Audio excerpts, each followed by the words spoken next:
In this video, we present an experimental airborne sensor platform and explain its autonomous closed-loop operation.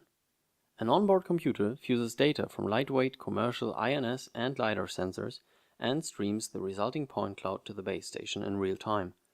Because the UAV does not currently host sufficient computational resources, further processing is done within the base station, which can be used in two modes. First, we show it being used in offline mode to play back a previously recorded flight, where the UAV is steered manually over the university's campus. During flight, the UI on the right-hand side indicates the current status of the vehicle, its position and orientation, the status of the inertial navigation system, the current list of waypoints, and playback controls. Here, we visualize a dense point cloud containing all recorded points.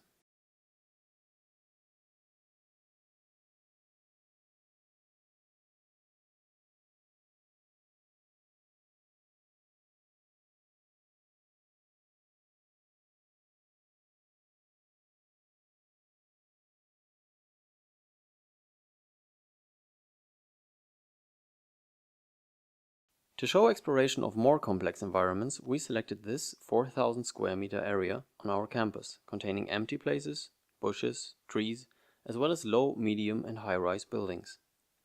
In online mode, the base station connects to the UAV using TCP over a wireless network and manages a second, downsampled point cloud that is used for online computation of waypoints. A high-level motion controller has been implemented, allowing the UAV to hover and approach arbitrary waypoints. The visualized bars represent the output from P and D controllers for thrust, yaw, pitch, and roll.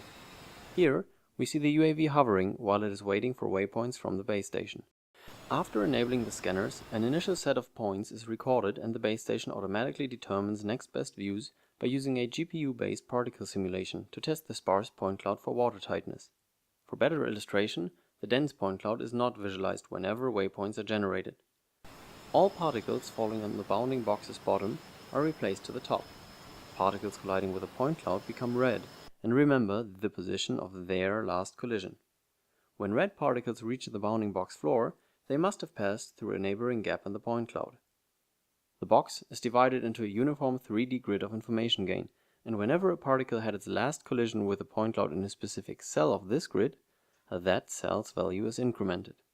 Cells with higher values are visualized in more intense red. After information gain has built up, cell clusters with high information gain are merged into waypoints, and a TSP solver is used to order them into the shortest path. Next, a uniform 3D occupancy grid is created from the point cloud. Occupied cells are shown in light blue and are dilated to their 26 neighbors for safety, shown in dark blue. Using this occupancy grid, a parallelized Dijkstra algorithm is used to compute a safe path between the ordered waypoints on the GPU. If generated waypoints are found to be placed in occupied cells, they are moved into neighboring free cells. All algorithms except the TSP solver are implemented on the GPU. Due to this, the particle simulation is running several orders of magnitude faster compared to an implementation on the UAV, allowing for real-time generation of waypoints without intermediary landings. Whenever no more waypoints are available, the UAV returns to hover mode and waits for another iteration of the algorithm to generate new waypoints.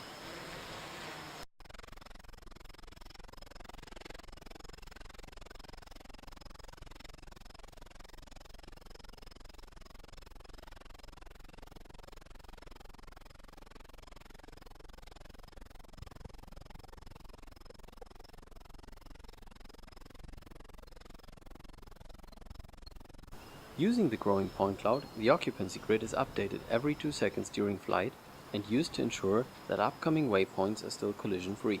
If not, the path is replanned, as can be seen now.